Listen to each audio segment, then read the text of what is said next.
Empecemos. Muy buenas noches, muchachos. ¿Ya ven mis diapositivas?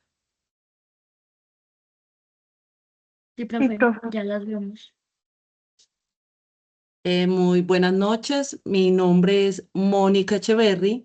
Soy bibliotecóloga, archivista y docente del Departamento de Biblioteca. El día de hoy vamos a ver la capacitación en normas APA, séptima edición. Y la segunda parte va a ser sobre búsqueda de información en bases de datos. Las normas APA eh, se llaman así gracias a al nombre de la asociación que la hizo, que es la American Psychological Association, o sea, la APA o la Sociedad Americana de Psicología. Es una organización fundada en 1892 por Granville Stanley Hall en la Universidad de Clark. Las normas APA como tal aparecieron por primera vez en 1892. Todo, el propósito de toda norma es tratar de estandarizar algún proceso. En el caso de nosotros es la presentación de trabajos escritos. Como ustedes van a hacer un ensayo o una reseña, la mejor va a ser publicada en una revista de la institución que es Lenguaje y Ciencia. Y estos son los parámetros en cuanto a formato requiere esa revista. Primero, tamaño del papel, tamaño carta. Las márgenes tienen una medida de 2,54 centímetros a cada lado de la hoja. Eso equivale aproximadamente una pulgada. El tipo de letra que vamos a manejar en todo el cuerpo del trabajo va a ser Times New Roman tamaño 12. Esa va a ser la única tipografía que vamos a usar. Pasa mucho que cuando ustedes copian otras fuentes de páginas o libros digitales o revistas, copian y no cambian el tipo de letra. No, hay mismo que terminen de hacer todo el trabajo, pulirlo. La sangría va a tener una medida de 1,25 o 1,27. Eso es aproximadamente media pulgada. ¿Por qué APA estableció esa medida? Porque esa es la estándar que está en todos los equipos de cómputo sin importar su marca o su sistema operativo. ¿Pero qué es la sangría? La sangría es el espacio que hay entre la margen y las líneas de texto. Pueden ser al principio, al final o en todos. Entonces en APA manejamos tres tipos de sangría. La de primera línea es para identificar un párrafo de otro dentro del cuerpo del trabajo. La sangría izquierda solo se utiliza en las citas textuales de 40 palabras o más y la sangría francesa solo se utiliza al final del trabajo en las referencias bibliográficas. En un momentico les voy a mostrar cómo se hacen dichas sangrías. El interlineado tiene una medida de 1,5 sin espacios entre los párrafos. ¿Para qué? Para economizar lo máximo el espacio. La alineación va a ser justificada. Las notas de pie de página en APA únicamente se utilizan como notas aclaratorias de algo y por lo general va en un tamaño más pequeño. Dependiendo del tamaño del cuerpo, siempre se le restan 2 puntos. Si el cuerpo del trabajo tiene 12, en la nota de pie de página debe tener 10, pero obviamente en el mismo tipo de letra. Y lleva sangría de primera línea. El título principal, o sea, cómo se va a llamar el documento, eh, es mayúscula sostenida, centrada y en negrilla. En cambio, los subtítulos van a estar orientados a la izquierda, en negrilla y solo con mayúscula inicial. Entonces, eso visualmente más o menos queda de la siguiente manera.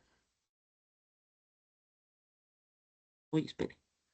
Ay, aquí, listo. Queda de la siguiente manera. Más o menos se debería ver el documento así. Pero aquí todavía no le hemos aplicado las sangrías. Mire que tiene el título principal, mayúscula sostenida, centrado en negrilla. Los subtítulos, mire, orientados a la izquierda y en negrilla solo mayúscula inicial, mírelo aquí. Y aquí vamos a empezarle a aplicar las sangrías, que la de primera línea es para identificar un párrafo de otro dentro del cuerpo del trabajo. Entonces vamos a seleccionar esta porción. Seleccionamos todo, pues lo que le queremos aplicar la sangría. Vamos al menú clic derecho, menú párrafo, y me salen estas opciones. Mire que me permite alinear, o sea, justificar la alineación. Mire los distintos tipos de sangría, izquierda, derecha, y las dos especiales que son primera línea y francesa. En APA solo manejamos tres, izquierda, primera línea y francesa. Nunca vamos a usar la derecha. Entonces vamos a seleccionar primera línea y mire que automáticamente selecciona 1.25. El espaciado, aquí es los espacios que hay entre los párrafos. Ambos tienen que decir 0 para eliminar esos espacios. Y el interlineado 1.5. Damos a aceptar y mire cómo se visualiza la sangría de primera línea. Entonces ahí visualmente nos damos cuenta que hay 4 párrafos. Mire que siempre es el espacio al principio. Eso lo hago de manera colectiva. Pero también yo puedo hacer esa sangría de primera línea de manera manual. ¿Cómo? Le quitamos, por ejemplo, la sangría a este. Vemos el cursor ahí al principio del párrafo. Mírelo aquí, el cursor del mouse. Y solo damos clic en la tecla tabulador. Que la tabulador es la que está al lado de la letra Q, que tiene dos flechitas. Por eso no hay que estar ahí preocupado cuál va a ser la medida, porque es la que está preestablecida en el sistema. Esa es la primera línea.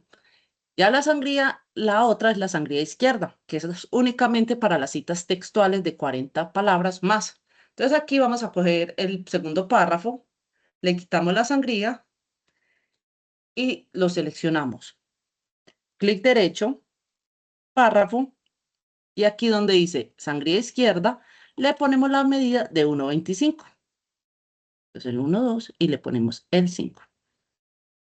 Aceptar. Este lo hicimos con el cuadro de diálogo, pero también lo podemos hacer con la tecla tabulador.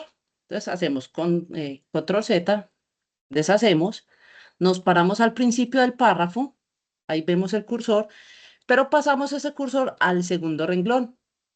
Y ahí en ese segundo renglón damos clic en la tecla tabulador y mire que me corre todo el párrafo hacia la derecha. Le aplicamos sangría a todos los renglones del párrafo. Esto es únicamente para las citas textuales de 40 palabras o más. Ya al final, en las referencias, seleccionamos y le vamos a aplicar la sangría francesa. Entonces, seleccionamos, clic derecho, párrafo, en sangría especial, escogemos la francesa y aceptar. Y mire cómo se visualiza. Vemos que el primer renglón queda estático y la sangría se aplica a partir del segundo renglón en adelante. Entonces, visualmente pareciéramos que estuviéramos enumerando, enlistando, sin necesidad de poner ni numerales, ni literales, ni viñetas. Entonces, eso es únicamente para las referencias. Entonces, así más o menos se debe visualizar un documento. Ya el contenido como tal, ustedes son los encargados de hacerlo. Las notas de pie de página muchas veces se confunden con pie de página. Eso es muy diferente. Porque el pie de página es aquel que yo me paro al final, mire que le hago doble clic y yo puedo escribir un texto. Por ejemplo, Mónica. Pero ¿qué va a pasar? Que esa nota, ese pie de página va a aparecer en todas las hojas que tenga el documento. Entonces, por ejemplo, yo copio y pego la segunda página.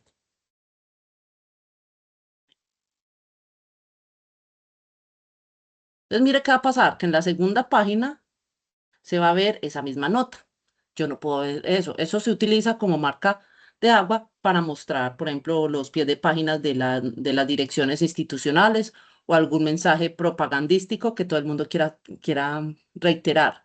Pero las notas de pie de página únicamente tienen que aparecer en el sitio donde está ubicada esa nota. Si la nota que voy a sacar está ubicada en la página 1, solo debe aparecer en la página 1. Si está en la página 2, lo ponemos solo en la página 2. Entonces, ¿cómo se hacen las notas de pie de página? Entonces, quitamos esta, vamos aquí al menú referencias, pero primero, antes de ir al menú referencias, tenemos que seleccionar el elemento que queremos aclarar. Por ejemplo, yo quiero aquí aclarar qué significa Word, porque ese concepto es súper importante en mi cuerpo del trabajo. Entonces, selecciono esa palabra, voy al menú referencias, y aquí donde dice referencias, voy a dar clic en este botón donde dice AB1, insertar nota al pie. Entonces, al dar clic ahí, mire que ahí aparece en esa página un 1 chiquitico. Y mire que en la palabra Word tiene un 1 pequeño. Es para yo asociar. Entonces, ahí ponemos lo que queramos definir. Word es un programa de procesador de textos, etcétera, etcétera. Ya usted aclara lo pertinente. Pero también, muchas veces, como son revistas, las revistas no piden portada en los trabajos. Si es una reseña, un artículo un ensayo, muchas veces no le piden a uno portada. ¿Por qué? Porque la portada se la asigna a la revista a todo el conjunto. Pero nosotros tenemos que identificarnos como dueño de ese artículo y dar nuestros datos personales. Eso se le dice nota de filiación del autor. Entonces aquí vemos que pusimos nuestro nombre, por favor, su nombre completo, tal cual como aparece en el documento de identidad. Y vamos a hacer la nota de pie de página. Seleccionamos, vamos a referencia, insertar nota al pie. Y mire que el mismo Word me lo organizó en la misma página. Y mire que como aparece primero el nombre y luego la palabra Word, mire que automáticamente me lo organizó en el orden de aparición. Entonces ahí, ¿qué ponemos? Nuestro vínculo con la institución. Entonces ponemos estudiante de primer semestre del programa académico XX, cada uno pone su respectivo programa, del Instituto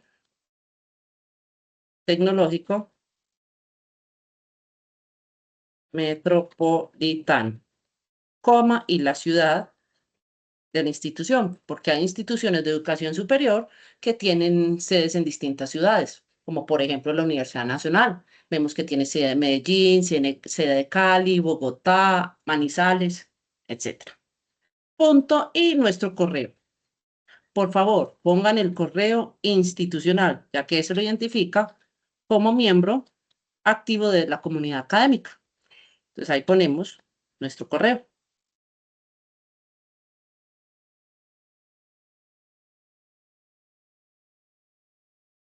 Listo. Entonces, ¿qué debemos revisar con estas notas de pie de página? Mire que aquí solo aparecen las notas de pie de página y mire que en la segunda página no aparece ninguna. ¿Por qué? Porque solo van a aparecer en donde están ubicadas esas aclaraciones. Entonces me dicen, deben estar en el mismo tipo de letra y aplicarle sangría de primera línea. Entonces, ¿qué hago? Selecciono las notas y mire que acá me dice letra aptos. No, esa no es la que está permitida en APA. La debemos cambiar a Times New Roman, tamaño 10. Y vamos a aplicarle la sangría de primera línea. Puedo hacerla de manera colectiva o de manera manual. Entonces, vamos a hacer de manera manual. Nos paramos antecitos del número y damos clic en la tecla tabulador. Y mire, así quedan organizadas las notas de pie de página. ¿Alguna duda, inquietud, muchachos?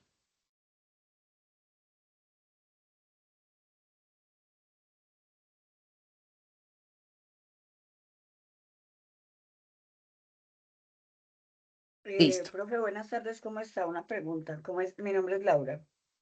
Hola, cuéntame.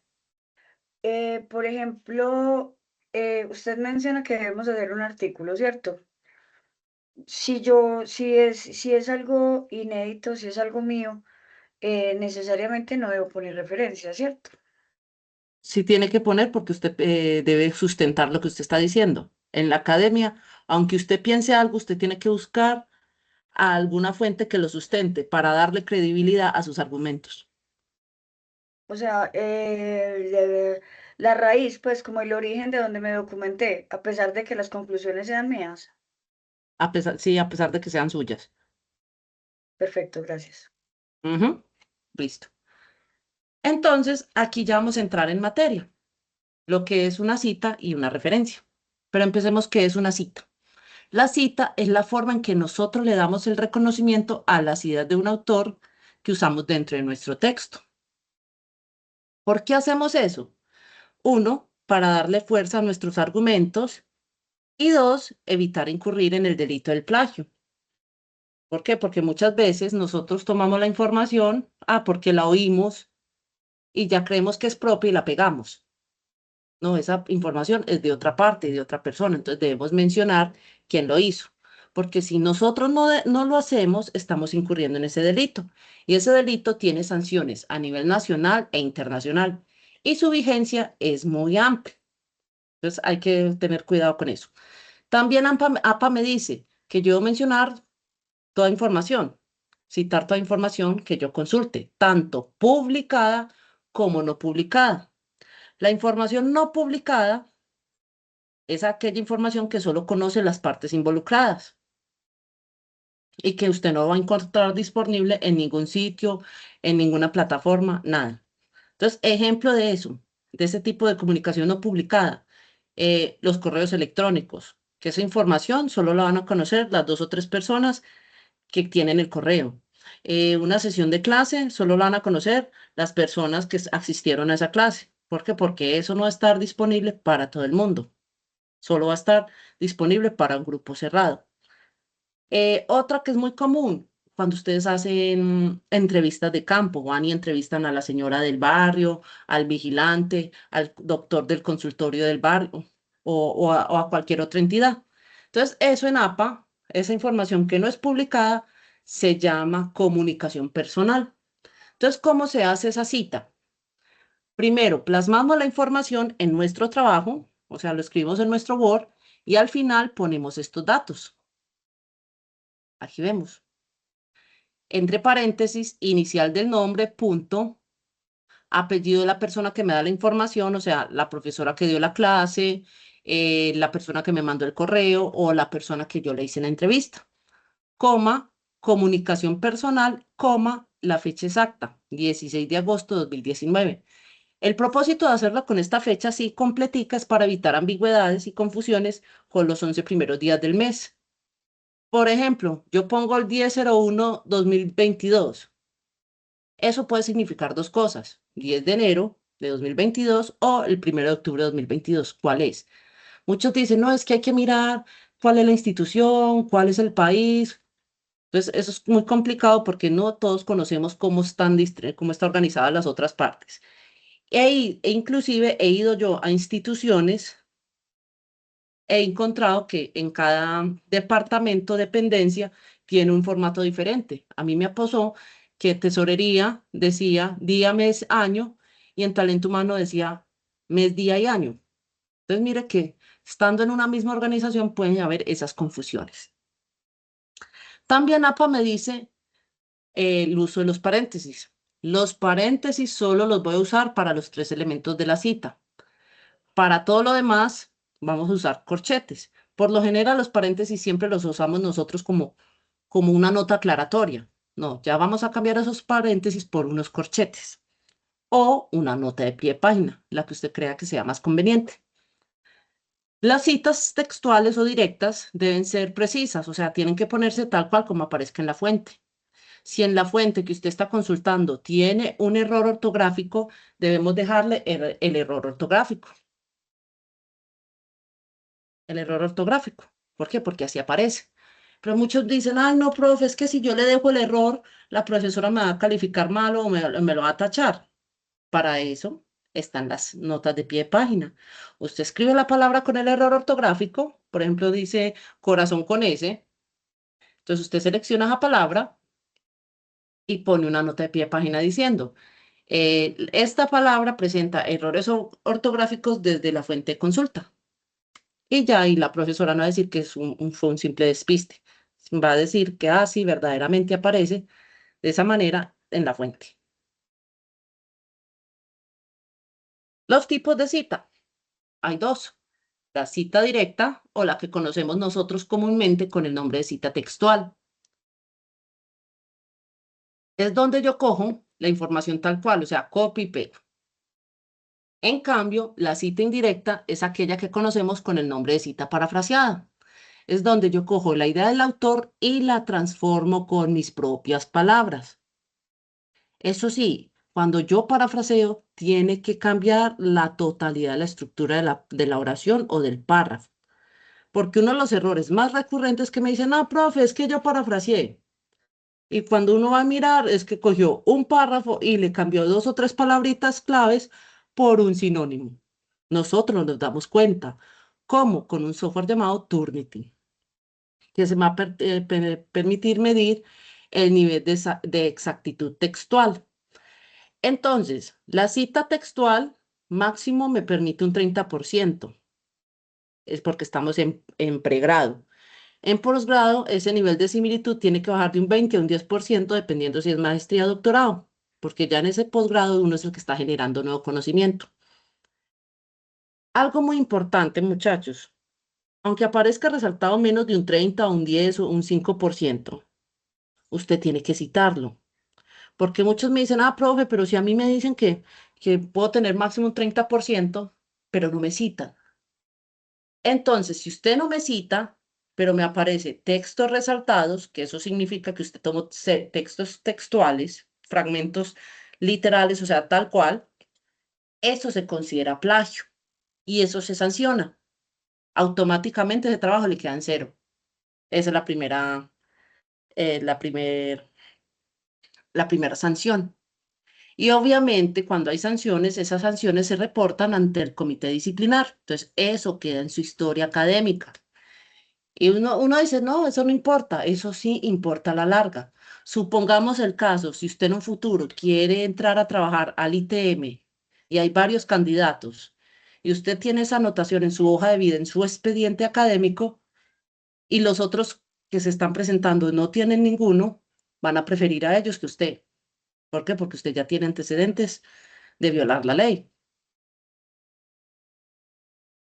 En las parafraseadas no hay límite, porque si usted parafrasea bien, el Turnitin no tiene por qué resaltarlo, pero ahí viene el dilema ético. Dicen, si el Turnitin no lo resalta, lo voy a hacer pasar como mío. No lo hagan. ¿Por qué? Porque hoy no es la herramienta, pero dentro de 2, 3, 4, 5 años sí aparezca. Y lo pueden sancionar, porque la vigencia del derecho de autor es muy amplia y también depende del material que usted esté copiando. Si usted, por ejemplo, cogió un libro, un pedazo de un artículo de una revista o un libro, esa vigencia es de 80 años después de la muerte del autor. Entonces, mire que la vigencia es muy amplia. Más fácil se muere uno primero que perderse la vigencia del texto. Perdón. No le vaya a pasar lo que le pasó a un compañero aquí con estas, en la de Antioquia. Cuando yo me gradué, que eso fue hace más de 20 años, no había la tecnología y todavía no se había esos software que me permitían detectar las citas textuales. Lo más avanzado que había era poder adjuntar un archivo adjunto al correo electrónico. Y eso que solo era un archivo. Y apenas estaba saliendo YouTube. Entonces, como todo buen estudiante, todo lo dejamos a última hora. Y él, por el afán, y ya estaba cansado, cogió 3 fragmentos de 3 textos diferentes y los pegó en su trabajo y no citó ni referenció nada. Y el muy olímpico dijo, no, que se van a dar cuenta. Bueno, en ese momento no se dieron cuenta, pero todo trabajo que usted entrega, y más aún si lo entrega de manera digital, va a quedar registrado en una base de datos de la institución. Entonces, nos graduamos todos felices y contentos, pero 3 años y medio después, la Universidad de Antioquia adquirió un software antiplagio porque empezaron a salir en ese momento en el mercado. Entonces, obviamente, uno quiere ir a probar para garantizar la integridad académica. Entonces, estableció por política académica que todo trabajo del 2000 en adelante iba a pasar por ahí.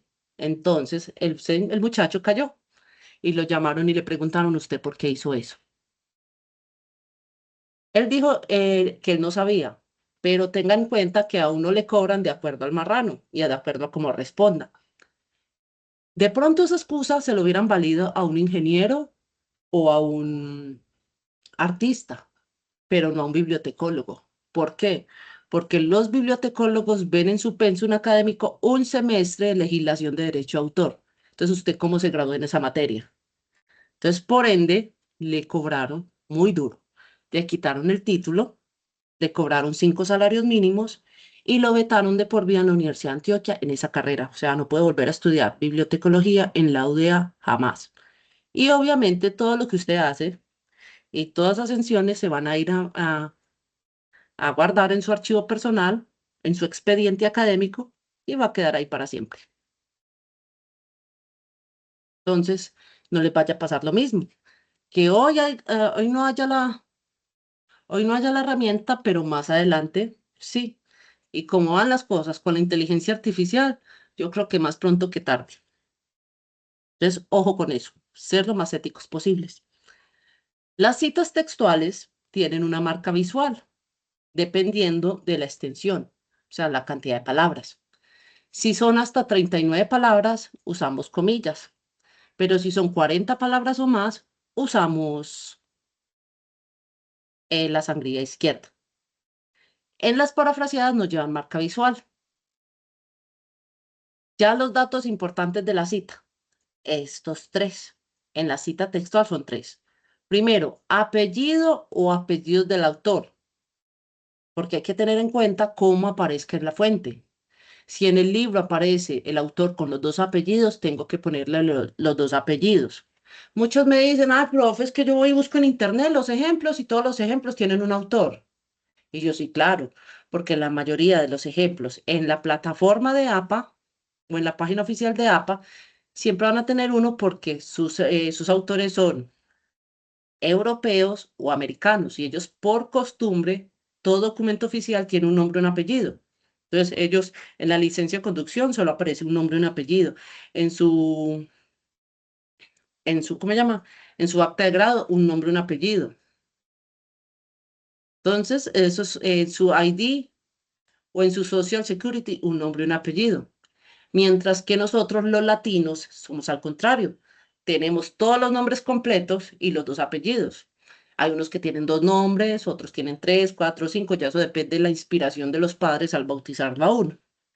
Pero si nosotros aparecemos en un documento con los dos apellidos o un artículo de revista con los dos apellidos, tengo que poner los dos apellidos. Coma, el año de publicación del material y el número de página donde usted tomó ese fragmento. En las parafraseadas solo manejamos dos, que es el apellido y el año de publicación.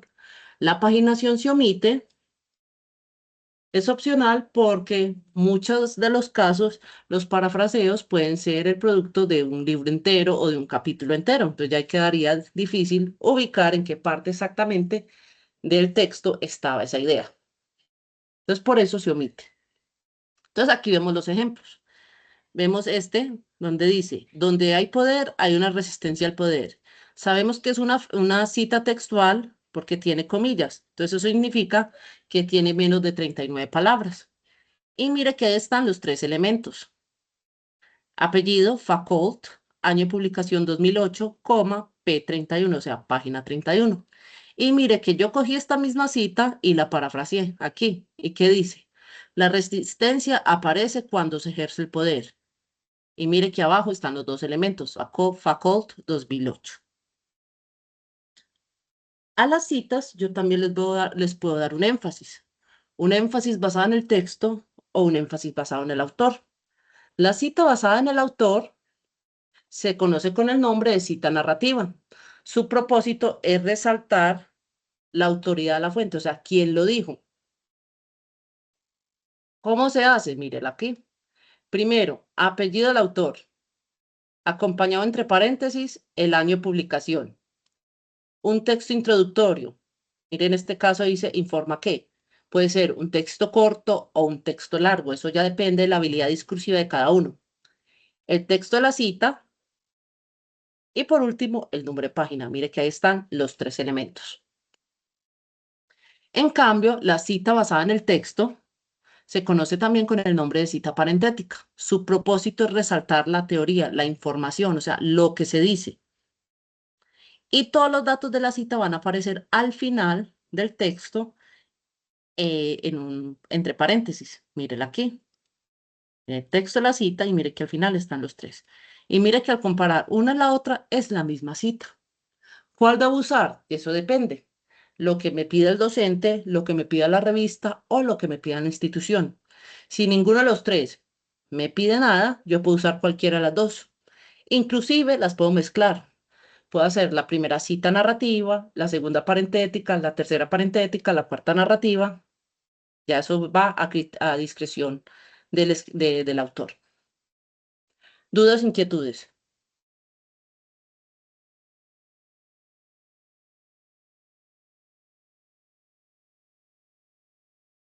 La cita textual directa hasta 39 palabras también se le conoce con el nombre de cita textual corta. Visualmente, ¿cómo la identificamos? Con el uso de las comillas. Mírela acá. De acuerdo a la diapositiva anterior, esta cita, ¿qué énfasis tiene? ¿Narrativo o parentético? Cuéntenme a ver.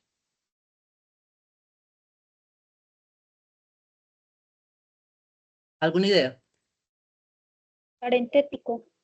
Parentético, exacto. Porque todos los elementos de la cita están en un paréntesis al final del texto.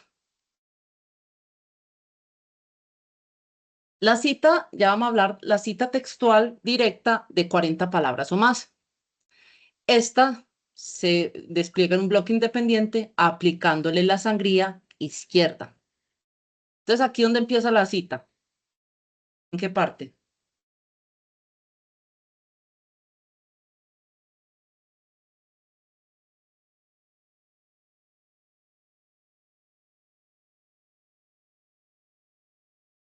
¿Dónde empieza la cita?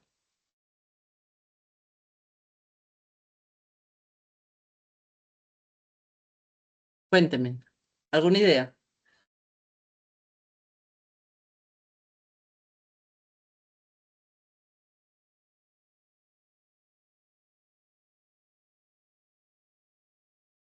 ¿Sí la ven? La cita empieza aquí, donde dice la reflexión. Pero vemos que esta cita tiene un énfasis diferente al anterior. Vemos que esta cita tiene énfasis narrativo, o sea, su autor es el protagonista.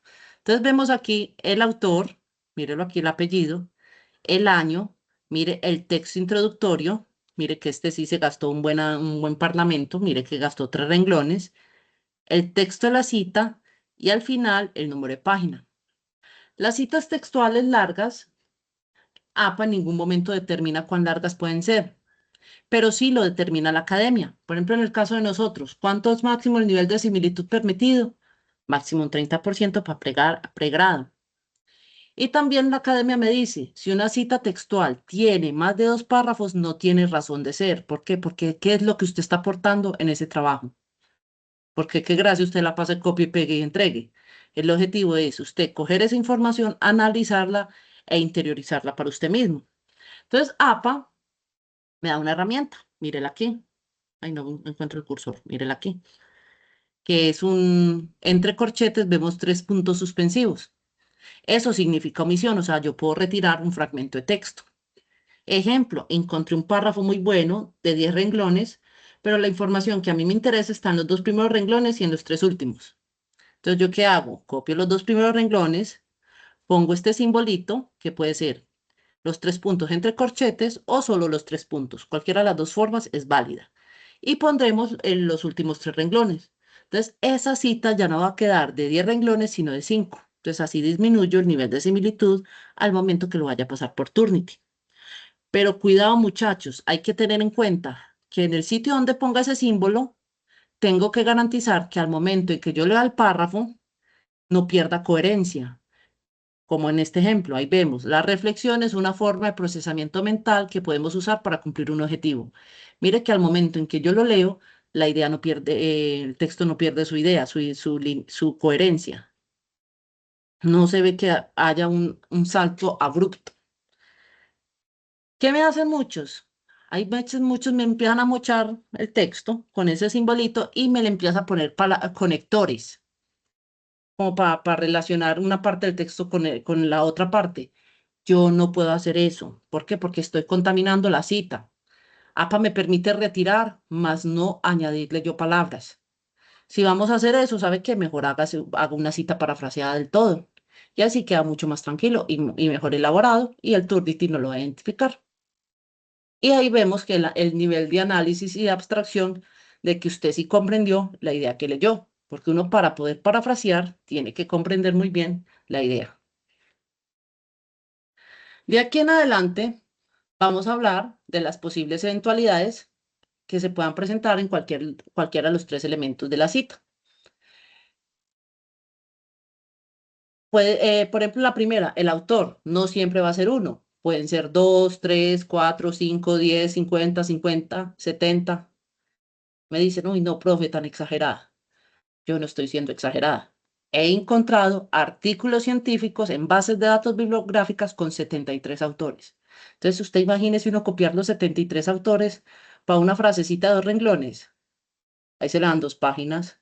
Entonces, APA me dice, no, si tiene 1 o 2 autores, los mencionamos. Pero si tiene 3 autores o más, ponemos el apellido o los apellidos del primer autor seguido de esta locución latina et al, que significa y otros. Entonces esto quedaría más o menos así. Pues pongamos en mi caso, me voy a citar yo, et al, punto coma, y seguimos con los otros elementos de la cita. Por ejemplo, esto hay que encerrar. Pero si son 2 autores, separo el primero y el segundo. Entonces, por ejemplo, Echeverry, Sánchez y Santos Ochoa.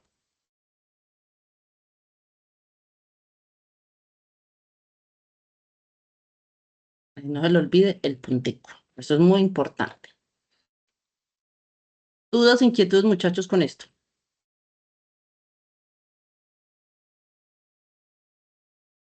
Si, por ejemplo, el texto que usted está consultando está en inglés o en otro idioma, esa ahí la podemos cambiar por esta otra, que es la ampersand o la I corporativa, que es una I que parece un 8 con piernitas.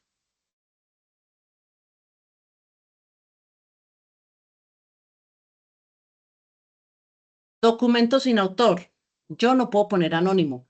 Anónimo solo lo puedo poner siempre y cuando en el texto diga la palabra anónimo. Si no encuentro la palabra anónimo, debo poner el título abreviado entre comillas. Mírelo aquí, el título abreviado es máximo 5 palabras, mírelo aquí. Entre comillas, inteligencia artificial, una tendencia, 0 comillas, y sigo con los otros elementos. Pero también muchos estudiantes me dicen, ay, profe, es que este documento no tiene autor, porque no encuentran el nombre de una persona. Pero dentro de ese documento hay el nombre de una institución. En ese caso, si no hay un autor personal, ponemos el nombre de la institución. Eso se conoce con el nombre de autor institucional o corporativo. Entonces, en el caso de instituciones que son muy conocidas por las abreviaturas, siempre debemos poner el nombre completo. ¿Por qué? Porque puede generar confusiones, porque hay instituciones o esa abreviatura puede significar otras cosas. Por ejemplo, el ITM. Nosotros asumimos que es el Instituto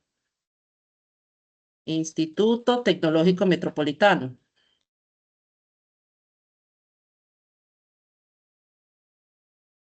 porque nosotros estamos en él. Pero si hay otra persona en el mundo que no sepa que es el Instituto Tecnológico Metropolitano, y al leer la literatura o la internet se da cuenta que hay varios que tienen ITM, como el Instituto Tecnológico de Monterrey, el Instituto Tecnológico de Mérida, el Instituto Tecnológico de Murcia. Entonces eso puede generar confusiones. Entonces, ¿qué hacemos? Ponemos el nombre completo de nuestra institución y entre corchetes ponemos ITM. Entonces ahí estamos aclarando 2020 y seguimos con los otros elementos de la cita. Si, por ejemplo, yo voy a volver a citar ese mismo documento por segunda vez más adelante en el cuerpo de mi trabajo, ya la segunda vez sí le puedo poner ITM. ¿Por qué? Porque yo ya había puesto entre paréntesis qué significaba. Por ejemplo, esto lo encontré en la página 56. ¿Sí les quedó claro esto, muchachos?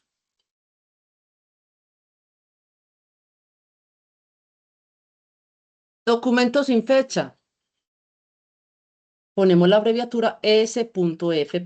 que significa sin fecha.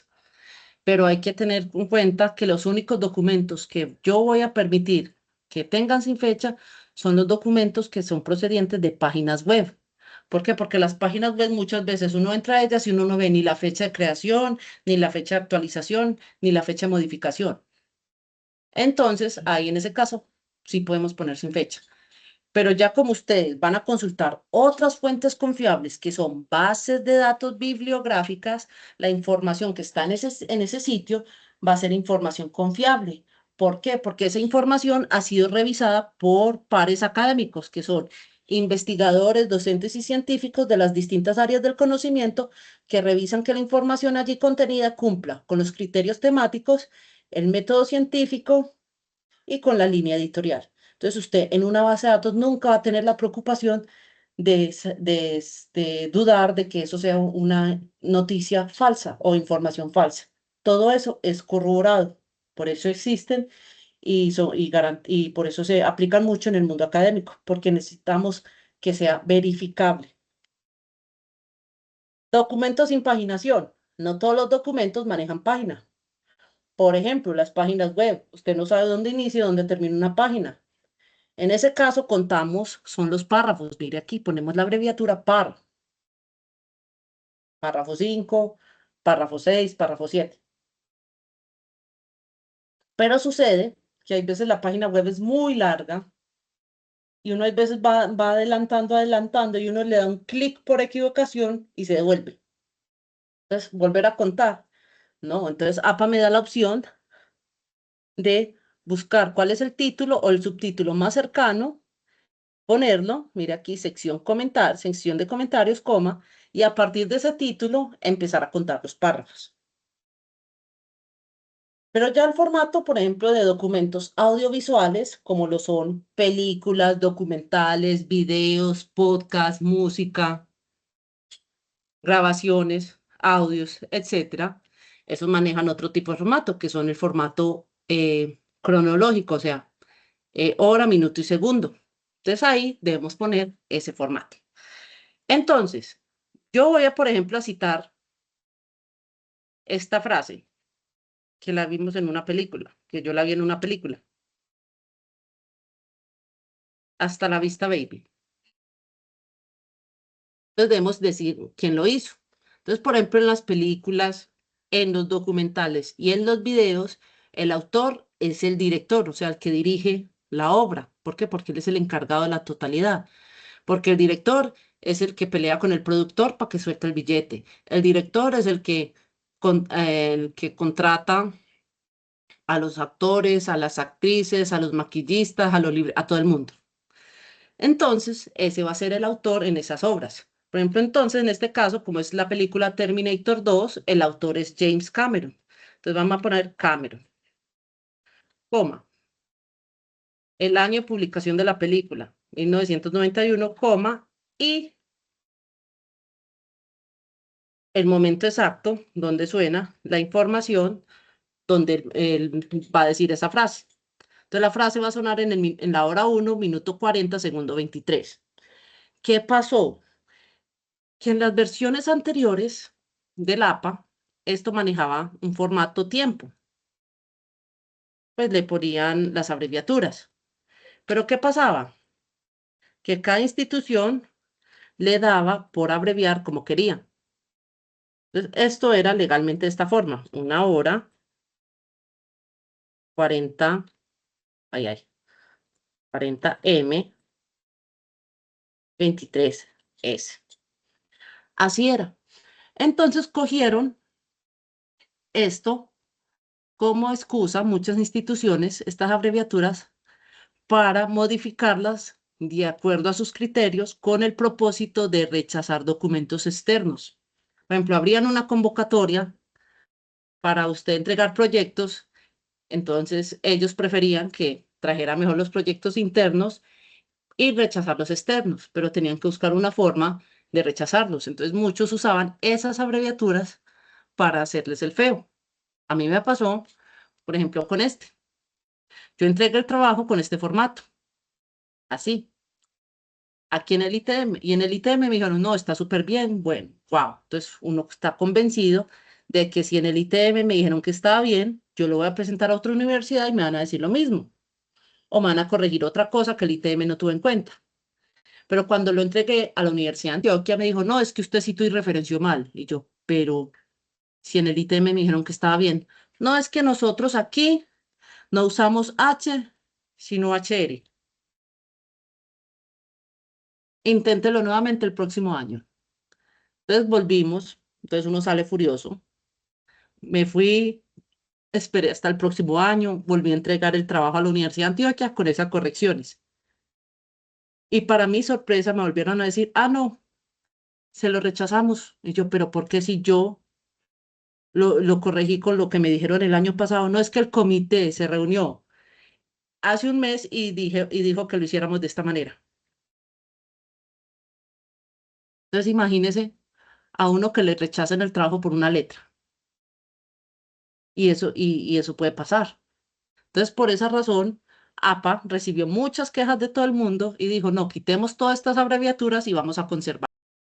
Entonces, ¿qué vamos a asumir de ahí en adelante? Que si no aparece la abreviatura P de página o par de párrafo, vamos a asumir que es tiempo. Entonces, por ejemplo, ¿esto qué significa? Cameron 1991-50. No tiene ni P ni par. ¿Qué significa? Cuéntenme a ver.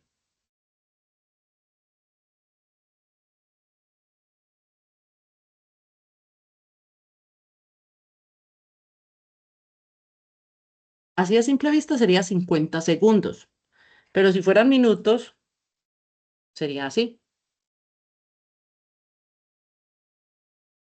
Listo. Dudas, inquietudes.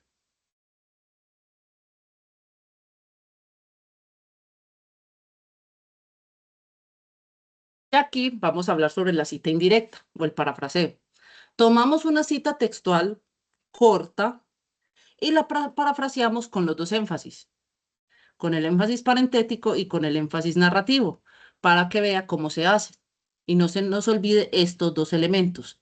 Y mire que al comparar las dos citas, vemos que es diferente. No se parece a la original visualmente hablando, pero cuando la leemos conceptualmente, conservan la misma idea. Pero también uno de los otros de los errores más comunes, como les había dicho, era que me copiaban el párrafo y me le cambiaban dos palabras claves. No, por un sinónimo, eso no se hace. Y tercero, es que cogen la idea del autor y la idea suya y la mezclan en una misma masita, en una misma idea, en un mismo párrafo. Yo no puedo hacer eso. ¿Por qué? Porque estoy contaminando la idea del autor. Entonces tengo que insertar la cita de una manera, porque mucha gente me coge las citas como rellenadero. Ejemplo, no es que hágame un ensayo de 4 páginas y yo ya escribí 3 páginas y ya no se me ocurre nada, se me acabó la imaginación. Entonces, ¿qué empieza a hacer la gente? Busca información parecida a lo que yo pienso, copia y pega y ya. No, uno tiene que explicar la razón porque usted introdujo esa cita ahí. Entonces, mire, una introducción.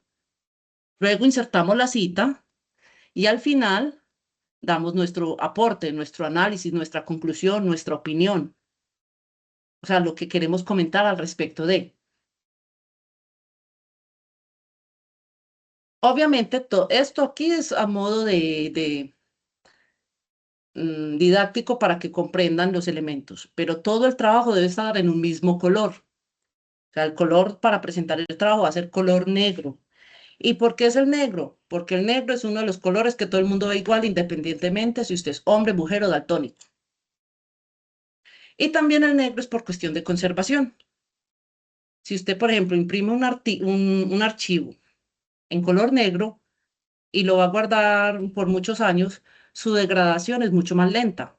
Pero si ese texto está, por ejemplo, en un color naranjado, en un color verde, se fragmenta porque la creación de esos colores sucede a partir de la combinación de otros colores. Entonces son varios pigmentos, entonces con el tiempo se fragmenta, entonces se daña. Por esa razón, muchos entes de gobierno le devuelven a unos formatos que llena con tinta de otro color que no sea la negra. ¿Por qué? Porque ellos tienen que garantizar ese trámite y ese documento guardado en sus archivos para futuras reclamaciones. Además, también descansa la vista. Imagínese usted como docente leer una tesis de 200 páginas en color amarillo. Es muy agotador. Cansa el ojo. Entonces, por esa razón, el color negro. Entonces, aquí ya entramos en las referencias. Las referencias es el listado de los documentos que yo utilicé, los documentos publicados que yo utilicé para sustentar mi trabajo. Toda cita debe tener su respectiva referencia. La única cita que no va a tener referencia es la de comunicación personal. ¿Por qué? Porque es información no publicada. Entonces nadie va a poder ir a consultarla. Las referencias se organizan en orden alfabético de acuerdo a los apellidos y las iniciales del nombre del autor o de los autores. Cada referencia va a llevar una sangría especial, la sangría francesa. Los títulos de libros, revistas y el material va a estar en letra cursiva. Si, por ejemplo, esa referencia tiene dos títulos, solo le vamos a poner cursiva al título mayor, o sea, el que abarca el tamaño total de la obra. Todos los autores citados en el texto deben coincidir con las listas de referencias. ¿Qué pasa mucho? Que uno de los errores, que por ejemplo en la cita ponen Echeverry Sánchez y en la referencia solo ponen Echeverry. ¿No? Porque el apellido y el año son los dos datos que conectan la cita con su respectiva referencia. Porque si yo pongo, por ejemplo, Cameron 1991, yo ahí en la cita no sé de qué me están hablando. Ya voy al final en la referencia y me doy cuenta, no es que me están hablando de un diálogo de una película. Y la película se llama Terminator. Entonces, me da como los detalles a más a profundidad. Se nombran máximo hasta 20 autores. Ay, pero si tienen 73, ¿qué hacemos? Copiamos los primeros 19, colocamos los tres punticos que significa omisión y pondríamos el autor número 73. Entonces ahí visualmente vemos 20, pero al leer la referencia sabemos que hay más de 20. ¿Por qué? Porque tiene los tres punticos. Cuando, por ejemplo, una página web, una obra electrónica, pues que consultamos en línea, no tiene la fecha de publicación, debemos poner la fecha de consulta antes del enlace, o sea, después del título. Entonces aquí vamos a ver los distintos modelos. Todos van a tener la información básica. Primero, el apellido iniciales del nombre. Segundo, el año de publicación. Tercero, el título de la obra. Y cuarto, la fuente. Entonces, todos van a iniciar similar, pero ya después del título de la obra, la fuente es la que va a variar. ¿Por qué? Porque no es lo mismo la fuente de una película a la fuente de un libro o a la fuente de una tesis. ¿Por qué? Porque van a estar ubicadas y los van a publicar distintos entes o distintas instituciones. Entonces, cada tipo de material va a tener su cuadrito respectivo. Entonces, aquí vemos el cuadrito dividido en dos. Al lado izquierdo vemos los elementos y al lado derecho vemos un ejemplo. ¿Yo qué hacía recién salida en la norma? Miraba qué tipo de material tenía en mis manos. Ah, tengo un libro. Copio el ejemplo, lo pego y sobre él reemplazo los datos que tengo en mis manos. Y así, después de repetir y repetir, uno va aprendiendo el orden de las cosas.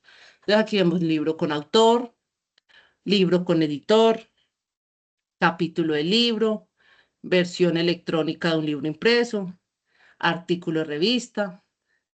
Mire que en esta nueva edición se quitaron abreviaturas, que pasaba mucho. Por ejemplo, ustedes van a encontrar muchos documentos antes del 2020, que después del título de la revista ponían volumen, número y página. Entonces eso lo ponían de esta manera. Así, volumen, por ejemplo, volumen 1, coma, número 4, coma, pp, página 3 a las 6, por decir algo.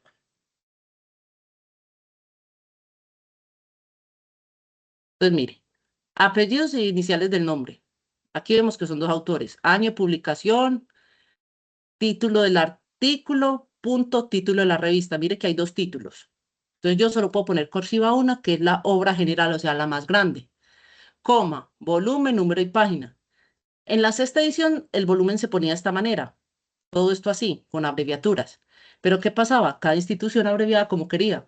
Unos ponían volumen, todas las letras en mayúscula, Otros inclusive ponían la palabra volumen, otros ponían solo la inicial de la V, unos lo ponían en mayúscula, otros en minúscula, entonces mire que podía variar mucho. Entonces, APA, ¿qué hizo? Dijo, no, quitemos las abreviaturas, pero vamos a conservar el mismo orden y va a quedar de la siguiente manera. Primero, siempre se va a poner el volumen, entre paréntesis siempre va a haber siempre va a estar el número, coma, y vamos a poner las páginas separadas de un gol.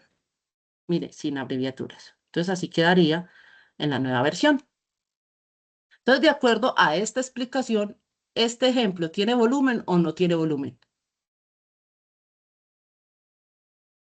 Cuéntenme a ver.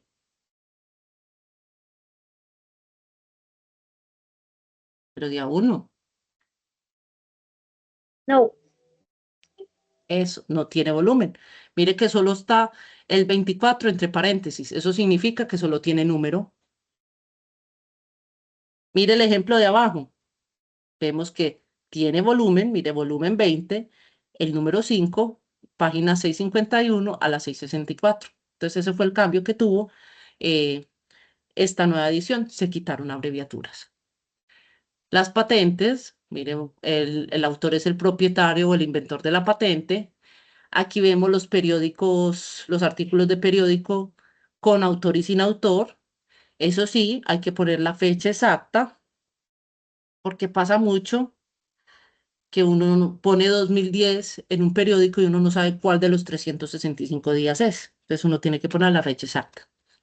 Las páginas web, uy, estos que sí me hacen sufrir ustedes. Muchos que me hacen, me copian, me pegan el link al final y ya. Esa es la referencia. No, eso es uno vendría a ser una cuarta parte de la referencia. ¿Cómo se hace? Autor, mire, un autor institucional o un autor personal. Punto. Entre paréntesis, el año de publicación. Punto. El título del documento y punto la dirección URL. Ahí está completo. Pero si no tiene fecha, que pasa mucho en las páginas web, ¿qué ponemos entre paréntesis? Ponemos sin fecha, o sea, s.f. Y antes de la URL ponemos la fecha de consultado. Entonces, consultado el 10 de enero de 2022. Y así quedaría la referencia de una página web que no tiene fecha. Mire las tesis, los blogs, muchachos. Los blogs solo vamos a tener en cuenta los blogs que estén incrustados en páginas oficiales de instituciones reconocidas de los distintos sectores comercial, industrial, académico, investigativo. ¿Por qué? Porque mucha gente consulta blogs que están por ahí aislados, blogs personales. ¿Y qué pasa con los blogs personales? Los crean personas y nadie está verificando que esa información sea cierta o no. Mucha gente crea blogs y montan información que no sabemos si es verdad o no. Mientras que en una base de datos sí. ¿Por qué? Porque todo lo que hay en una base de datos ha sido revisada por profesionales que ven que cumplan con esos criterios académicos. Las películas o documentales cinematográficos, entonces vemos que el autor va a ser el director y que entre corchetes vamos a poner película o documental. En los podcasts, el autor va a ser el presentador o la presentadora, o sea, la que guía el podcast. Eh, en la música va a ser el nombre de la banda o el nombre del intérprete. En los videos de plataformas como YouTube, Vimeo, Dailymotion, entre otras, ponemos el autor, el realizador del video, acompañado del nombre del canal entre corchetes. Pero ¿qué pasa? Muchas veces vemos que dentro del video no vemos créditos de ningún tipo y ni siquiera sabemos quién hizo el video. Entonces, en ese caso, cuando no sabemos quién hizo el video, quitamos esta parte, quitamos, quitamos el autor, pues porque no lo hay, porque si no hay autor no lo puedo poner, pero dejamos el nombre del canal sin, sin corchetes. Así sería, así quedaría ese tipo de material. Eso sí, ¿cuál es la recomendación cuando ustedes hagan uso, por ejemplo, de este tipo de videos, por favor, que sean de canales de instituciones oficiales reconocidas o de personajes representativos de las distintas áreas del conocimiento. No me vayan a citar, por ejemplo, la Liendra o no me vayan a citar a EPA Colombia. ¿Por qué? Porque ellos no en ningún momento han mostrado el proceso y cómo llegaron ahí, pues administrativamente hablando. Hablan de muchas otras cosas, pero no hablan verdaderamente de cómo fue el proceso académico o cómo fue el proceso laboral para llegar allí. O sea, no hay una explicación clara y precisa de cómo se logró las cosas. La ley. Entonces, APA pidió prestada esta parte de la normatividad a unas normas que citan y referencian documentos legales, porque APA en su haber no crea leyes, pero vio la necesidad de adoptar este tipo de material porque necesita, por ejemplo, la legislación para poder sustentar la creación de un nuevo programa académico o de un nuevo programa social. Entonces, APA lo pidió a una norma que se llama Blue Book, libro azul. Entonces, así se hacen las leyes y así se hacen los decretos, ordenanzas, acuerdos y resoluciones. Y aquí abajo vemos un ejemplo de cómo se citaría dentro del trabajo. Entonces, pondríamos ley o acuerdo, decreto, resolución y es el respectivo número de esa ley o acuerdo, coma y la fecha y el año de promulgación. En las leyes no se necesita poner páginas porque las leyes yo no las puedo parafrasear. La ley tiene que estar tal cual como es. ¿Cuál es la recomendación? Que haga citas textuales de la ley o haga comentarios de la ley. ¿Cómo? Pongo el número de la ley y menciono los aspectos relevantes de acuerdo a un criterio mío. Pero yo nunca puedo parafrasear una ley porque eso le da pie a los abogados y fiscales de que le rechacen usted un proyecto. Porque dice, no, es que la ley no dice eso, dice otra cosa. La ley no tiene esa coma, tiene la otra. Entonces, le pueden rechazar uno por eso. Entonces, por eso las leyes siempre se recomiendan eh, citarlas textualmente o mencionar el nombre de la ley y hacer comentarios al respecto. Aquí hay otros documentos legales como Constitución, Derecho Internacional, Jurisprudencia, para profundizar más. Y mire que aquí están las referencias de dónde se sacó toda esa información para poder hacer estas diapositivas y esta capacitación. Porque todo lo que yo diga y todo lo que yo haga en la academia tengo que sustentarlo. ¿Dudas, inquietudes con esta parte en cuanto a las normas?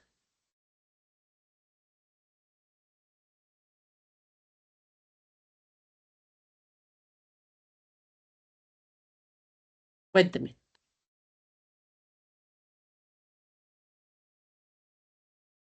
Entonces, ya vamos a entrar a la segunda parte, que es la capacitación sobre búsqueda de información en bases de datos bibliográficas. Básicamente, ¿qué tenemos que saber? Uno, cuáles son las palabras claves y los operadores booleanos. Pero yo como delimito mi necesidad de información con esas palabras claves. Uno, saber qué palabra clave voy a utilizar. Entonces, aquí hay unas guías. Primero, un delimitador temático, o sea, qué tema voy a tratar y cuáles son sus subtemas y en cuál subtema me voy a concentrar. Porque en la academia todos somos, cuando recién llegamos, somos muy generales. Entonces digamos, no, es que yo quiero consultar o hacer un ensayo, una reseña de literatura. Y yo, pero ¿literatura de qué? La literatura tiene muchos aspectos, como por ejemplo la novela, el cuento, la poesía, crítica e interpretación, cronología, crónicas. Usted no va a poder abarcar todos los temas. Entonces, al delimitar ese tema, puedo garantizar una búsqueda más precisa. Pero ¿de dónde saco esos temas? Esos temas los saco, por ejemplo, en los textos guías. Por ejemplo, yo voy y consulto en la biblioteca, encuentro un texto, un libro, entonces veo que todo libro tiene un índice, una tabla de contenido y al final un índice temático. Entonces ahí puedo buscar las palabras clave, entonces empezar a seleccionarlas. ¿Qué otras fuentes puedo utilizar? Tesauros, diccionarios, enciclopedias que me ayuden a expandir más esos conceptos para poder seleccionar esas palabras claves. Segundo, el delimitador geográfico, o sea, a qué país o en dónde voy a aplicar esa investigación. porque no es lo mismo, por ejemplo, un estudio de mercado en Colombia que en Estados Unidos. O no es lo mismo la poesía colombiana que la poesía alemana. No es lo mismo un desarrollo de software en Estados Unidos que en China. Entonces vemos que hay ciertas diferencias. Entonces ahí tenemos en cuenta también el delimitador geográfico. Otro, el delimitador temporal, o sea, el cuándo, en qué tiempo se va a situar la investigación. Si es una investigación actual o una investigación retrospectiva o histórica. Si es actual, por lo general se recomienda documentos públicos en los últimos 5 años de publicación. Entonces, si estamos en el 2026, entonces vamos a usar documentos del 2020 en adelante. ¿Por qué? Porque estamos buscando información actual. Pero si estamos buscando información retrospectiva, entonces decir, ¿de qué época quiero abarcar? No es que yo quiero ver cómo fue el desarrollo del software en la segunda mitad del siglo XX. Entonces ya a usted le tocaría poner de 1950 al 2000. Bueno, de todas maneras, esos son muchos años. Usted ya puede decir, no, es que del año 90 al 2000. Ya usted determinará cuál lapso. Entonces hay que mirar una cantidad que sea plausible abarcar. Hay que tener en cuenta cuánto tiempo tiene usted para ejercer esa investigación. El cuarto delimitador poblacional, ¿en quién o con quién voy a aplicar esta investigación? ¿A qué sector? ¿A qué variable? ¿A qué población? Entonces, por ejemplo, puede ser por edades, niños, jóvenes, adultos, ancianos. Puede ser por cuestión etnográfica, blancos, negros, mongoloides, mestizos. Pueden ser también por ideologías. Ya eso depende la variable que usted seleccione. También el delimitador metodológico, ¿cómo? ¿Qué método, qué técnica o qué instrumento utilizar? Por ejemplo, no es que yo estoy haciendo una reseña, voy a buscar artículos o voy a usar reseñas similares para buscar materiales para enfocar. O si yo estoy buscando, por ejemplo, una consulta, una definición, por ejemplo, no es que, ¿qué es mecatrónica? ¿Qué voy a necesitar? ¿Qué tipo de información me sirve? Va a decir, no, ¿qué me sirve para definir qué es mecatrónica? Por ejemplo, el diccionario. Usted busca mecatrónica en un diccionario y le va a decir la definición de esa palabra. Y por último, el delimitador idiomático, o sea, en qué idioma voy a hacer esa búsqueda. Eso depende la base de datos que vayamos a usar. Eso nos damos cuenta siempre en el pantallazo inicial de esa base de datos. Por ejemplo, hay bases de datos que es de español y otras bases de datos de inglés, pero la mayoría están en inglés porque el idioma de la ciencia, la tecnología y los negocios se estableció ese idioma por cuestiones socioculturales que vimos que Estados Unidos mandó la parada. Entonces, ya habiendo seleccionado esas palabras claves y todos estos datos, siempre les recomiendo que los escriban en un Word para que no se lo olviden, porque uno dice, no, es que yo me acuerdo. Mentira, a los 5 minutos uno se olvida. Recomendación que tenga ambas, tanto en español como en inglés. ¿Por qué? Porque vamos a usar varios tipos de bases de datos. Entonces, ya habiendo seleccionado mis palabras claves, vamos a utilizar los operadores booleanos, que esto es un modelo de recuperación de información basada en la teoría de conjuntos. Se puede utilizar en cualquier base de datos bibliográfica y en cualquier buscador del Internet. Pero hay que tener en cuenta que siempre vamos a preferir bases de datos porque esa información está siendo evaluada. Mientras que el Internet no, el Internet se encarga de recoger todo lo que aparezca en la web, aunque esté evaluado o no. A la Internet no le interesa eso. Por eso, cuando hacemos uso de Google Académico, por eso no lo recomendamos tanto. ¿Por qué? Porque hay instituciones buenas, pero hay instituciones no tan buenas. Entonces ahí a usted le tocaría hacer un segundo proceso, que es buscar las páginas oficiales de esta institución y mirar si son instituciones reconocidas o no. ¿Por qué? Porque Google solo recopila todo lo que diga edu. Por ejemplo, el Google Académico, todo lo que diga dominio edu, o sea, educativo. Pero vemos que hay instituciones con trayectoria y otras no. Entonces, ojo con eso. El primer operador booleano es el AND, que significa y. ¿Este qué va a hacer? Me va a recuperar el concepto A y el concepto B. O sea, las dos palabras claves tienen que aparecer en la búsqueda. Pueden ser temas relacionados de la misma área del conocimiento o de otras áreas del conocimiento. ¿Por qué? Porque hay ciencias que pueden ser transversales a otras. Ejemplo, la computación. Vemos que al desarrollo de un computador nació en la ciencia informática, pero vimos que gracias a eso se permitió el desarrollo de los softwares para distintas áreas del conocimiento. Entonces vemos, por ejemplo, software de ingeniería, software de matemáticas, software de educación, software de salud, software de procesos técnicos, software de modelado arquitectónico, entonces, etcétera. Entonces, es transversal. Algo muy importante con estos operadores, siempre los debemos escribir en inglés y en mayúscula, independientemente del idioma original de la base de datos que estemos usando. El segundo operador es el OR, que significa O. ¿Este qué va a hacer? Me va a buscar el concepto A o el concepto B, cualquiera de los dos, o inclusive los dos. Si aparecen los dos, recupera los dos. Pero este sí tiene que tener algo en común, tienen que ser sinónimos o que tengan la misma categoría. ¿Esto que me va a permitir? Unir sinónimos, siglas, abreviaturas y formas de decir las cosas. Ejemplo, mercadeo o marketing. Ah, es que uno está en español, otro está en inglés. ¿Qué pasa? Yo he encontrado textos en español que el concepto de mercadeo no lo dicen en español, sino en inglés. Lo adoptaron en la palabra marketing a nuestro léxico, pero originalmente es uno en inglés. Es un texto, una palabra en inglés, pero nosotros lo absorbimos. Pero hay otros países, como por ejemplo España, que son muy arraigados a su lengua, entonces dicen, no, nosotros somos españoles, nosotros no vamos a usar marketing, sino mercadeo. Entonces, por esa razón, usamos el operador para que me recupere cualquiera de las dos formas de decir las cosas, siendo que significan lo mismo.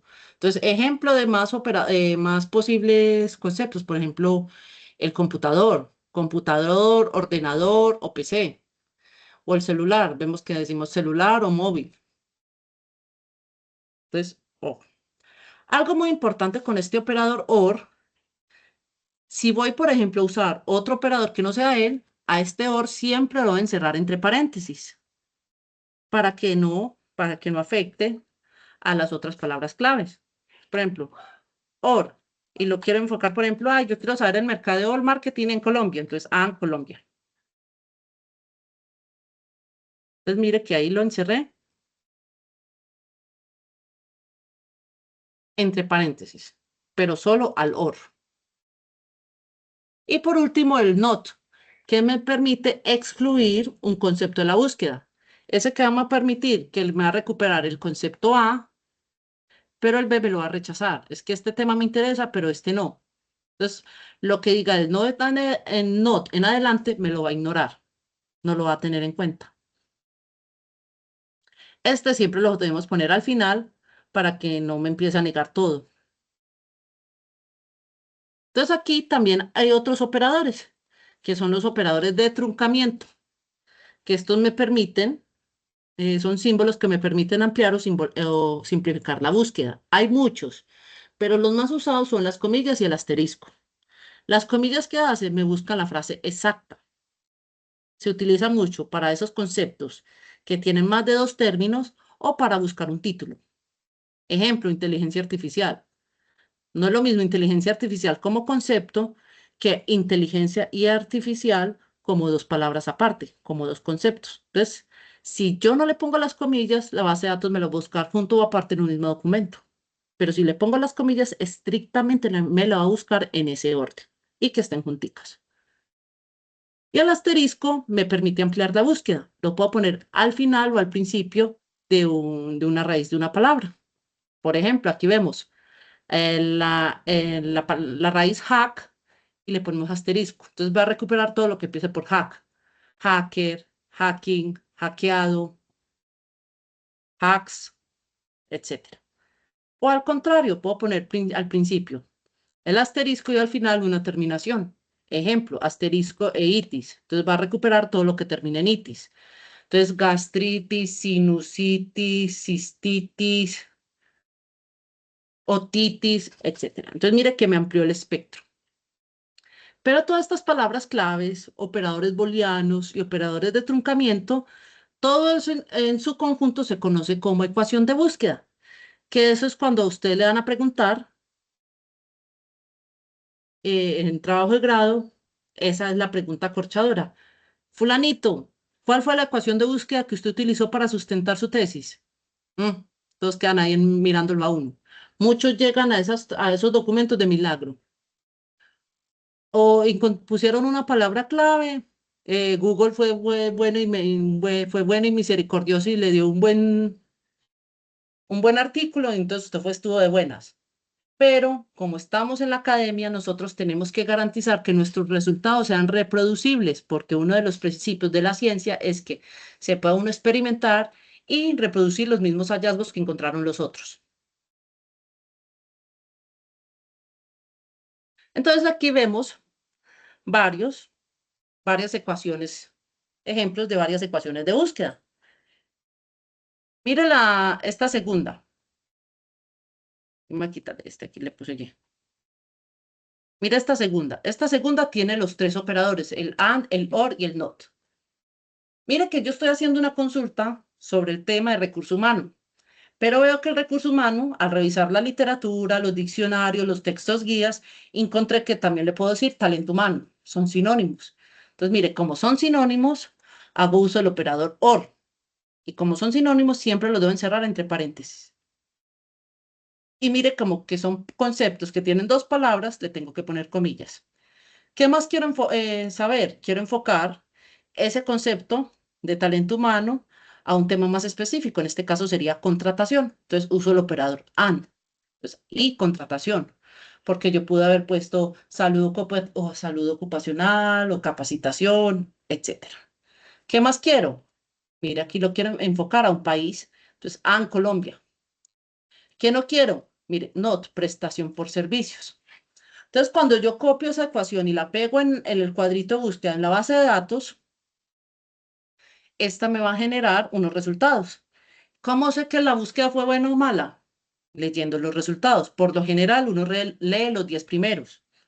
Si los 10 primeros todos le sirven, significa que la búsqueda fue bien hecha.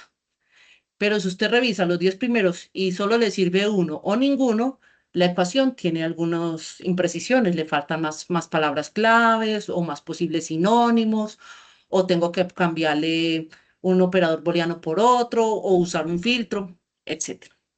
Entonces yo, por ejemplo, en este caso, al ejecutar esta segunda ecuación, revisé los 10 primeros, el resumen de los 10 primeros, y me di cuenta que la mayoría están hablando del tema prestación por servicios. Pero acuérdese que yo le dije, no, es que a mí no me interesa ese tema. ¿Qué pasa? Que yo al entrar y revisar más de manera más minuciosa, me di cuenta que ahí no le dicen prestación por servicios, sino prestación de servicios. Entonces ahí es donde yo tengo que entrar a modificar esa ecuación. Entonces yo pongo OR, prestación de servicios. Prestación de servicios. Entonces, como hago uso del operador OR, encierro estas dos. Entonces, ¿qué me va a decir la ecuación? Que me va a buscar todo sobre talento humano, contratación en Colombia, pero que no hable prestación por servicios o prestación de servicios. Entonces, me va a rechazar esos dos conceptos. Vuelvo a hacer y ejecuto la ecuación y vuelvo y reviso y me doy cuenta que vuelve a aparecer. Y yo, ¿pero por qué? Entonces, al ponerme a revisar, me di cuenta que había otra forma de decir prestación por servicios y en inglés es outsourcing. Y mire que ahí ya mejoré mi ecuación y ya la volví a ejecutar y ya esa tercera vez ya no me está trayendo nada de prestación por servicios. ¿Por qué? Porque ya usé las posibles variables o variaciones de cómo se puede decir ese concepto. Y ya ahí quedó bien. Toda base de datos va a tener unos filtros de búsqueda. ¿Qué es un filtro? Es una forma en que me permite reducir la cantidad de documentos de acuerdo a una característica. Hay muchos filtros dependiendo de la base de datos, pero los filtros que más se usan son los de fecha, para tratar de dar un tiempo de una investigación si es una investigación actual o retrospectiva, tipo de documento, si es un artículo, si es un libro, si es una reseña, área del conocimiento y el país de publicación. Entonces, estas bases de datos, hay varias. Hay unas bases de datos que son que son de carácter internacional, que están ubicadas en nuestro portal de biblioteca, pero también hay otras bases de datos que son de carácter de acceso abierto libre, porque el propósito es democratizar el acceso a la información y el conocimiento de la comunidad en general. Entonces vamos a entrar a la página principal del ITM para ubicar las bases de datos suscritas. Entonces ingresamos a la página www.itm.edu.com, desplazamos hacia abajo hasta estos cuadritos. Vamos a dar clic en el cuadrito de biblioteca. Entonces desplazamos un poquito y aquí encontramos los distintos servicios. Vemos aquí renovación de material, reserva, catálogo en línea, o sea, ahí consultamos los libros o las revistas físicas que hay en las 4 sedes, reserva de espacios en Robledo para que puedan hacer una reserva en el 5.º piso, como para hacer algún evento o sesiones de estudio, las bases de datos y el repositorio institucional. El repositorio institucional es una base de datos, pero de lo que se publica en el ITM. O sea, vamos a ver trabajos de grado, vamos a ver tesis, vamos a ver investigaciones, material docente, revistas, historia institucional, o sea, todo lo relacionado con el ITM. Y ya aquí en bases de datos ingresamos y vamos a ver las distintas que tenemos. Entonces, cada cuadrito es una base de datos. Y mire, tiene el nombre, una breve descripción de lo que trata, el logo institucional de esa base de datos y el cuadrito para ingresar. Entonces, mire, Ambientalex, SSGT Global, el libro, Oxford University Press, Taylor and Francis, Springer Nature, Springer Link, Sage Knowledge, Sage Journal, Science Direct, Scopus, Sage Research Methods, EBSCO, Web of Science, IEEE Explore y ACS Publication. ¿Por qué se las mencioné así? Para que más o menos se familiaricen cuando les escuche mencionar. Porque usted en ningún momento en una capacitación le van a decir, no, es que entre a la base de datos Springer Nature. No, le van a decir Springer Nature porque ese es el nombre original de la base de datos. Entonces, la mayoría de estas bases de datos están en inglés. La única que está en español es esta, el libro. Entonces, por ejemplo, vamos a entrar a Science Direct. Como son bases de datos suscritas de carácter internacional, requieren un pago. Pero como ustedes están afiliados a la ITM, tienen derecho a ingresar a ellas, pero tienen que hacer uso de un usuario y una contraseña, que es su número de documento de identidad en ambos campos, o sea, la misma cédula, en los dos, sin espacios, sin puntos, sin comas. Listo. No me pregunte, no me pregunte. Eso. Entonces, miren que aquí vemos los cajones de búsqueda. El primero dice términos, o sea, palabras claves. El segundo, títulos de libros o revistas. Y el tercero, de autores. Apenas estamos conociendo nuestra área. Entonces nosotros no conocemos autores representativos ni títulos de revistas, pero sí estamos distinguiendo palabras claves. Entonces vamos a empezar a buscar por palabra clave. Entonces mire que yo voy a buscar, por ejemplo, inteligencia artificial. Entonces mire la importancia de las comillas. Lo hice sin comillas. Y mire que me dijo, ¿cuántos materiales consultó? 476.560. Usted va a poder revisar todos los resúmenes. A uno no le alcanza. Entonces vamos a ponerle las comillas, a ver con cuánto quedan. Si estamos en 476.000, quedó en 433.000, o sea, me sacó 43.000 documentos que no tenían que ver con inteligencia artificial. Pero ahí es donde uno empieza, ¿en qué quiero enfocar la inteligencia artificial? Por ejemplo, un tema específico, robótica. Entonces, mire que 433.000 quedó en 80.000. Entonces, saqué más de 370.000 documentos que no tenía nada que ver con robótica. Hablaba de otros aspectos de la inteligencia artificial. ¿Qué más puedo hacer? Por ejemplo, a enfocarlo en un sector. Digamos, no es que me interesa, por ejemplo, el sector educativo, el sector industrial, el sector salud, el sector comercial. Entonces, digamos, no es que me interesa el sector salud. Entonces, health. Se escribe sector salud o puedo poner un sinónimo medicina, medicina. Entonces, como estoy haciendo uso del operador OR, y mire. Y mire que bajó ya de 80.000 a 35.000. Entonces ahí puedo seguir anexándole otras. Por ejemplo, ¿dónde? En Colombia.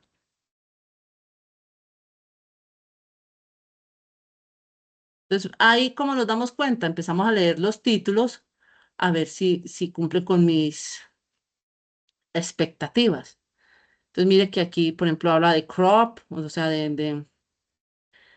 ¿cómo se llama? Cultivos, eh, es fenomenología, dermatología. Entonces, digamos, no es que, por ejemplo, es de toda esta área, por ejemplo, a mí no me interesa dermatología, dermatología, o sea, no quiero nada sobre el sector de dermatología. Entonces, mire que al momento de yo leer, mire que me sacaron los que hablaban de dermatología y mire que disminuyó el nivel. ¿Qué más podemos hacer uso? Acuérdese de los filtros. Entonces, mire, por año, vemos que en el 2026 publicaron 52, y eso que todavía no terminaba el año. 2025, 136, 108. Entonces dice, no, es que a mí solo me interesa el último año. Entonces, mire que ya la reducción me quedó más pequeña, más reducido. Entonces, ¿yo qué puedo hacer?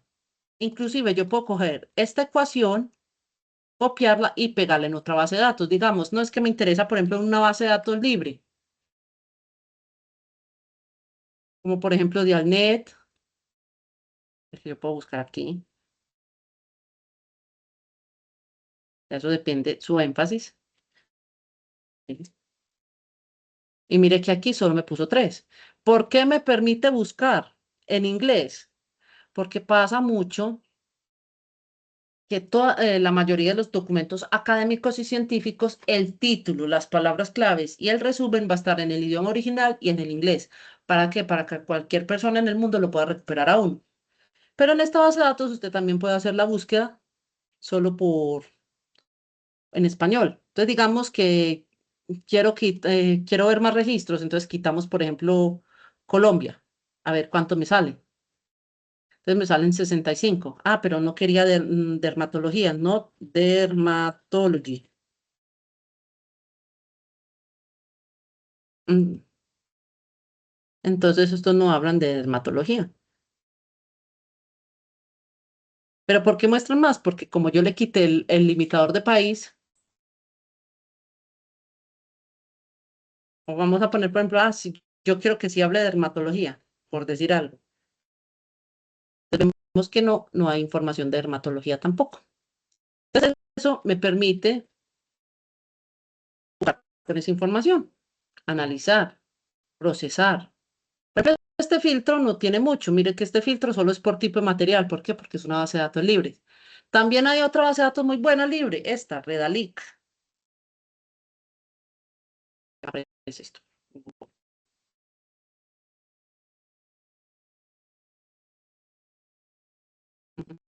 Redalic.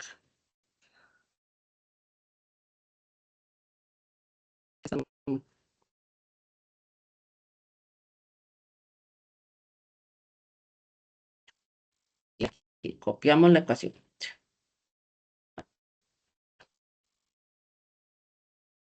Y mire que me trajo 74 resultados.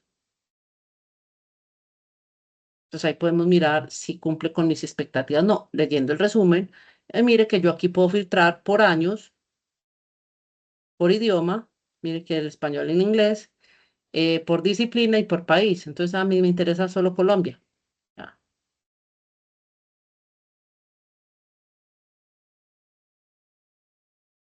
Dudas, inquietudes, muchachos, cuéntenme a ver.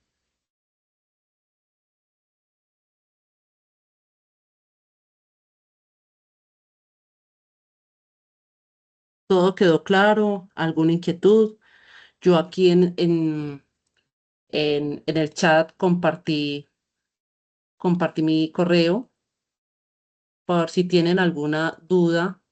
Míralo aquí, si tienen alguna duda o inquietud puedan hacérmela, yo se la respondo lo antes posible, eso sí, en horario laboral, no vayan a preguntarme un día antes de entregar y a las 2 de la mañana, porque yo no contesto esa hora, porque ustedes ya saben que uno debe estar dormido.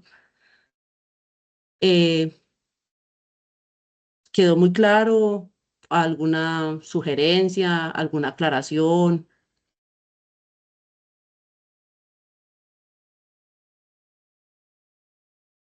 todos se fueron ya. Digamos que con el repaso, ahí lo vamos montando por ahí. A las presentaciones yo se las voy a compartir al profesor, tanto la de APA como las bases de datos, para que las monte al Teams, para que siempre las tengan a la mano. Porque de ahora en adelante usted no va a presentar APA solo en habilidades comunicativas, usted necesita APA para todas las materias. Y más aún al final en el trabajo de grado, que van a ser muy, muy, muy insistentes en eso. Y para que ya lleguen más familiarizados y no tan perdidos. Por eso le damos esta capacitación en primer semestre, para que sepan que esta herramienta es para toda su vida académica y también para su vida laboral, porque muchas instituciones le van a pedir entrega de informe con este formato.